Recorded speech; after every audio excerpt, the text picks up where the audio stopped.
Like he's like a middleweight, you know what I mean?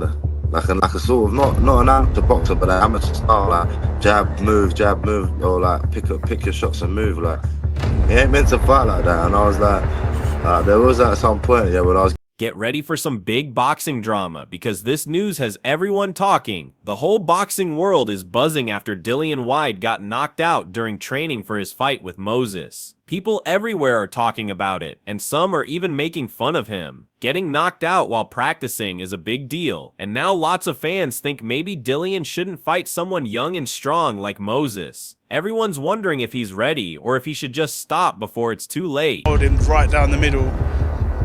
Straight right, and yeah, knocked him down again, and that one to finish him was a big shot, man. Things are getting wild. Joe Rogan didn't hold back at all, and why should he? Dillian Whyte getting knocked out in training isn't just surprising, it's a serious warning sign. Rogan straight up said if Whyte gets hit in the real fight, he's done. That's not just talk, that's a big red flag. This isn't the old body snatcher anymore. It's more like someone with a glass jaw. Just one clean punch and boom, he's gone. And to make things worse, Tyson Fury jumped in with his own savage take. He didn't just diss Whyte, he made him look like a shadow of his former self. Fury's not even angry anymore, he's laughing. And when your rivals stop fighting and start feeling sorry for you, that's when you know the end is near.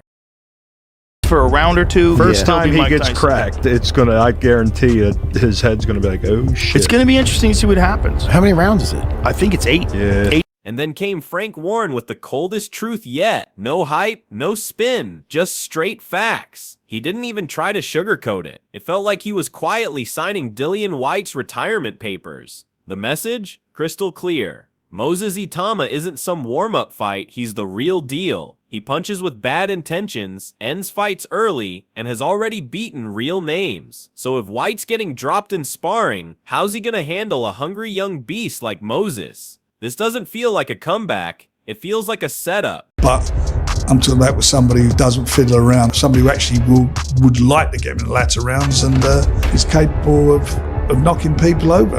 You know, he's a puncher, you've seen him do it. And he's Let's be honest, this isn't legacy talk anymore. This is Dillian Whyte grabbing one last paycheck before it's all over. Andrew McCart said it best. YT couldn't secure a big-name fight, so now he's being lined up as a stepping stone for Moses. If you're getting knocked out in sparring and still agreeing to fight just because the money's right, that's not drive, it's pure desperation. I mean, I like the fight. The reason being is because Moses Itauma, we've been saying now, is that guy. He needs that test, he needs that step up. And I think Dillian Whyte is that guy. Dillian Whyte's probably found it hard now to get that big fight. He's probably said, I'll fight Moses Itauma if you give me X amount of money. And that Moses Itauma isn't just the next big thing, he's a whole movement. As Gareth A. Davies puts it, the buzz around this fight has nothing to do with Dillian Whyte's comeback and everything to do with Moses rising fast. YT's name is just there to stamp the headline, but after that sparring knockout, it's obvious he's not the star of this story. He's the fall guy. Well, wanting to go there because Moses Itauma is fascinating. I spoke to Francis Warren ringside on Saturday night. You had a microphone as well. Were you allowed to put the pressure on them to speak? Because I just did anyway. Adam Smith might be trying to stay neutral, but let's be honest, Dillian Whyte is the one in danger here. Moses Itauma is young, fast, and undefeated, while Whyte is coming in with a cracked chin and zero momentum. That sparring knockout wasn't just bad, it erased what little mystique he had left. This fight isn't about redemption, it's about one man's rise and another's final cash out. If Moses lands clean, and he will, this won't be a comeback story. It'll be a public reminder that Whitey's time is up. I think he's very, very good, Moses Itauma. So some people might say he'll get rid of Dillian Whyte like he has the others. Maybe not. Maybe Dillian's too much for him at this stage, which is why it's a fight. Peter Fury, a trainer who's worked with true beasts, didn't hold back when talking about Moses Itauma and what Dillian Whyte is really walking into. Fury doesn't toss out praise easily, so when he says Moses checks every box, you pay attention. He sees a future world champ in him. And what's Whyte bringing? A KO in sparring, ring rust, and a chin that's seen better days. Sure, Moses hasn't faced elite tests yet, but is Whyte even that test anymore? Once a threat, now a question mark. Fury knows the game. One man's climbing, the other's fading. And when they meet, it could be another showcase, not a showdown. Real young talent. He's got speed, he's got power, he's tough, he's game. He ticks all the boxes so far. So let's see. Again, he's young. You know, he's not really been tested because what he's doing to these opponents. So let's see. It's early days, but big future for him. Dillian Whyte sounds less like a confident fighter and more like someone trying to talk himself into belief. He's throwing out words like strategy and tactics, but after getting dropped in sparring, it just doesn't hit the same. You can't game plan your way out of a fading chin and slow reflexes. Moses Itauma won't wait for Whyte to warm up. He'll come forward fast, hit hard, and test what's left of Dillian's durability. And let's be honest, when Whyte gets clipped clean, it's usually lights out. This isn't prime Whyte day anymore. It's a man clinging to plans that his body may not be able to follow. Punches than that, and I have a lot more punches than that. So, you know, I'm not just focusing on one punch. I'm focusing more on strategy and getting to the strategic position to learn what we're learning. It's softball, so you know, you can't just walk up to him and learn left hook and then the same like you do on other people. So you have to set it up and timing and stuff. So yeah, I've just been working more on that.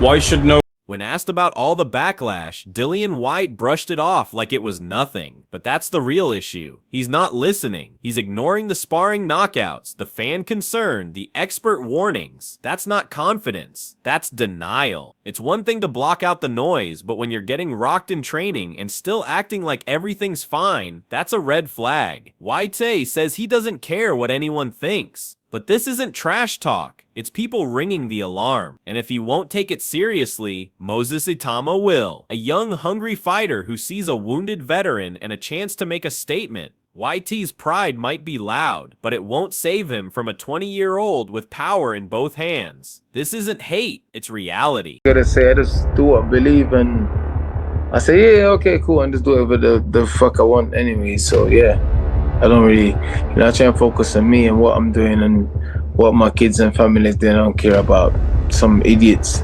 attention land. Who? Simon Jordan didn't sugarcoat it. This isn't about a fair matchup. It's about smart risk-taking. They picked Dillian Whyte not because he's still dangerous, but because he looks dangerous on paper. In truth, he's just beatable enough to make Moses look great. It's all smoke and mirrors. If the Itauma camp really feared Whyte, this fight wouldn't even be on the table. Jordan even compared Whyte to past tune-up opponents like Marius Wack and Dempsey McKean. That says it all. This fight isn't about testing Moses, it's about showcasing him. Dillian's job now? To be the name on the poster, not the threat in the ring. Great fight, you know, but it'll be fascinating to see how Moses goes against Dillian. I don't think they put him in against Dillian Whyte if they think there's real jeopardy for them. I think they might get a few rounds and get asked a few more questions than possibly they've been asked by Marius Wack and Dempsey McKean, but I don't think much. This take tries to show respect to Dillian Whyte's past, but also tells the truth. He's not the same fighter anymore. The Dillian who fought guys like AJ and Chisora is gone. What's left is a man trying to find what he lost. His timing, toughness, and heart. Yes, he still hits hard, but what good is that if his defense is weak and he gets tired by round 4? Even his own team isn't talking about how sharp he is. They're just saying he's taking it seriously. That's not enough. Being serious doesn't win fights. Being ready does. His knockout in sparring says more than any interview ever could. On the other side, Moses is young, strong, and ready to take over. This fight isn't about who's better, it's about a rising star versus someone fading out. The only question left is, how long can Whyte last once the punches start flying? Good fight, actually, especially for Moses. I think it's a very good time to fight Dillian. He's had a couple of years out the ring. But, you know, make no mistakes, Dillian Whyte is a massive puncher to head and body. I know he's taking it very serious. I'm speaking to Ty Mitchell, who's in training camp with him. And looking forward to the fight. You know, it's a big step up for Moses because he hasn't really fought anybody on Dillian's level. The old Dillian, it was a couple of years ago. And it's going to be interesting to see how much... And then came the hardest truth of all. 8-0 said what many fans already feel, Dillian Whyte doesn't just need good training. He needs to become the fighter he used to be. That fearless, strong Dillian is gone now. What we see is a man trying to bring back a fire that burned out a long time ago. 8-0's words were harsh, but they were true. Whyte's best hope isn't just in game plans, it's in finding that old version of himself, the one who wouldn't back down. Right now, he's slower, easier to hit, and not as strong as he once was. Moses is young, fast, and fearless. Whyte used to scare people in press rooms. Now he's the one getting knocked down in secret. That says a lot. Moses probably grew up watching Whyte's best days. Now he has the chance to end them. If Whyte can't bring back that old fire for a full fight, he might just become another name in Moses's highlight reel. That's how quickly boxing moves on. See, the old school Dillian Whyte who, wasn't afraid of anyone, would put it on anyone, because Moses is still only 20. And I almost feel like if Dillian needs a path to victory, it might start from outside the ring first. And then we'll see.